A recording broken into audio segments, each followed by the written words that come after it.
What advice would you give to young people? Today, they're in high school trying to figure out what they're going to do with their life. Maybe they're in college. What advice would you give how to have a career they can be proud of or how to have a life they can be proud of? So the first thing is find an ecology of practices and a community that supports them without involving you in believing things that contravene our best understood science, so that wisdom and virtue, and especially how they show up in relationships, are primary to you. This will sound ridiculous, but if you take care of that, the other things you want are more likely to occur, because what you most want is what you want at when you're approaching your death is what were the relationships you cultivated to yourself, to other people, to the world, and what did you do to improve the chance of them being deep and profound relationships? Well, that's an interesting, ecology of practice. So, like, finding a place where a lot of people are doing different things that are interesting interplay with each other, Yes, but at the same time is not a cult. Like yes, yes, yes. where ideas can flourish. Now, how the hell do you know? Because in Excellent. a place where people are really excited about doing stuff, Yes. that's very ripe for cult formation. Especially if they're awash in a culture in which we have ever expanding waves of bullshit. Yes, precisely. So, Try to keep away from the bullshit is the advice. yes. No, Yeah. no, I mean, I take this very seriously. Yes. And I was with a bunch of people in Vermont at the Respond retreat. Rafe Kelly was there. Bunch of people who have set up ecologies of practices and created communities. And I have good reason to find all of these people trustworthy. And so we gathered together to try and generate real dialogos, flow in distributed cognition, exercise the collective intelligence, and try and address that problem, both in terms of meta curriculum that we can offer emerging communities, in terms of practices of vetting, how we will self-govern the federation we're forming so that we can resist guruification. Glorification of people or ideas. Yeah. Both. Yeah. Both. Some of us just get unlucky. Some of us get unlucky, and we all at Respond, we all had a tremendous sense of urgency around this, but we were trying to balance it about not being premature. But there is going to, I mean, we're going to produce a meta curriculum that's coming in months. There's going to be a scientific paper about integrating the scientific work on wisdom with this practitioner-based ideas about the cultivation of wisdom. There's going to be projects about how we can create a self-correcting vetting system. So we can say to people, we think this ecology is legit. It's in good fellowship with all these other legit ecologies. We don't know about that one. We're hesitant about that one. It's not in good fellowship. We have concerns. Here's why we have our concerns, etc.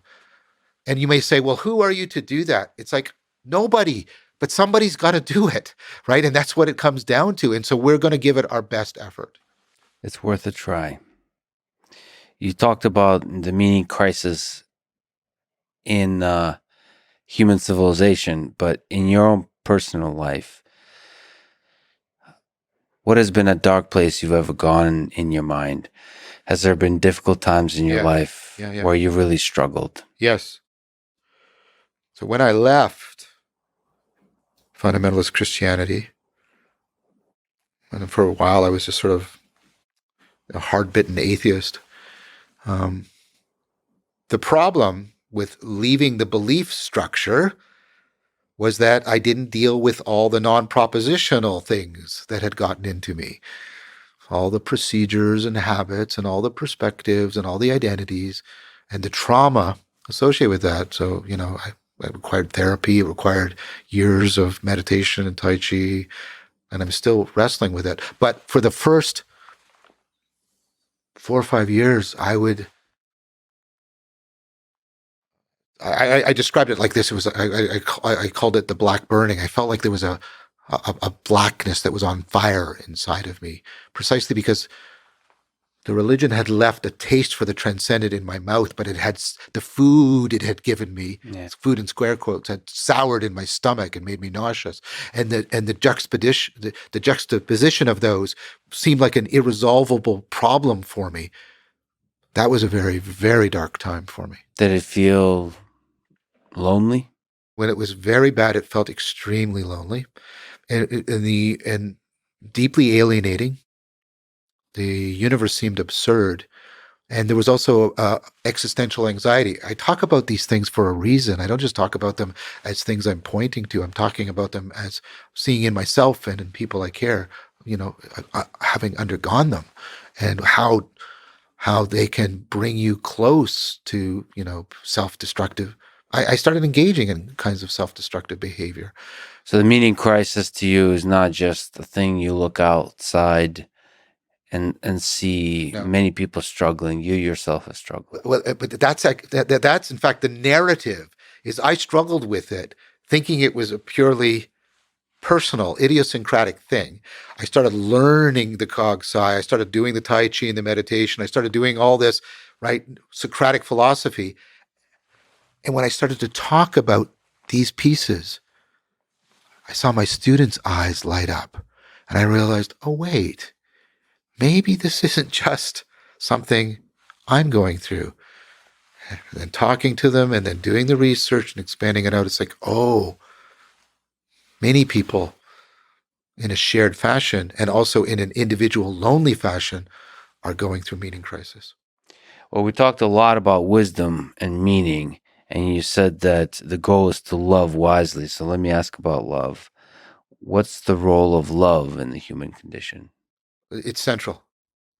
I mean, it's even central to reason and rationality. This is Plato, but Spinoza, the most logical of the rationalists. The ethics is written like Euclid's geometry, but he calls it the ethics for a reason, because he wants to talk about the blessed life. And what does he say? He says that ultimately reason needs love, because love is what brings reason out of being entrapped in the gravity well of egocentrism. And Iris Murdoch said, I think really beautifully, love is when you painfully realize that something other than yourself is real. Escaping the gravity well of egocentrism. Beautifully put, a beautiful way to end it. John, you're a beautiful human being. Thank you for struggling in your own mind with the search for meaning, and encouraging others to do the same, and ultimately to learn how to love wisely. Thank you so much for talking today. It's been a great pleasure, Lex. I've really enjoyed it a lot. Thank you so much.